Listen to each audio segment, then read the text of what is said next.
Баршаңызға сәлем. Осымен екінші күн қауын жайлы тақырыпты қозғаудамыз. Бүгінгі бөлімде көретіндеріңіз қауынның арықтауға қандай әсері бар, күніне қауынды қанша жеу керек және оның зияны жайлы тақырыптарды қозғайтын боламыз.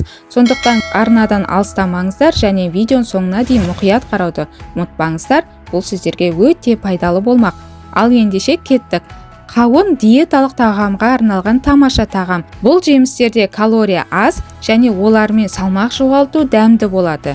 Тәтті қауын пайдалы емес және калориялы тәттілерді алмастыруға көмектеседі.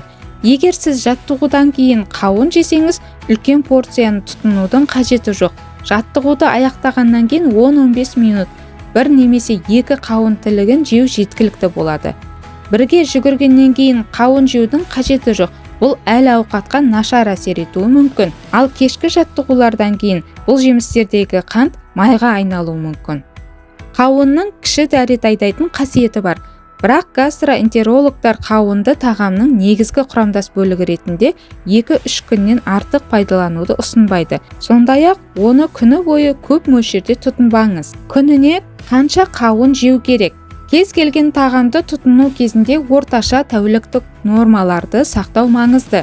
Диетологтар ересектерге күніне 300-500 граммнан аспайтын қауын тұтынуды ұсынады.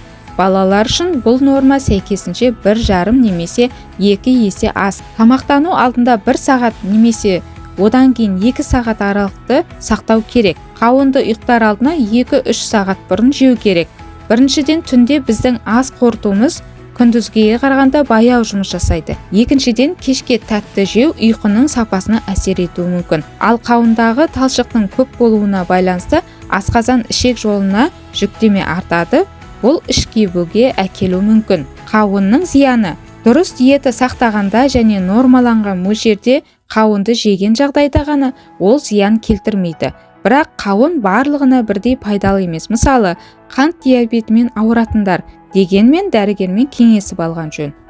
Асқазан ішек жолдарының ауруы инфекциясы бар адамдар және бала емізетін әйелдер. Осы адамдар санатында қауын жеу зиянды болып келеді.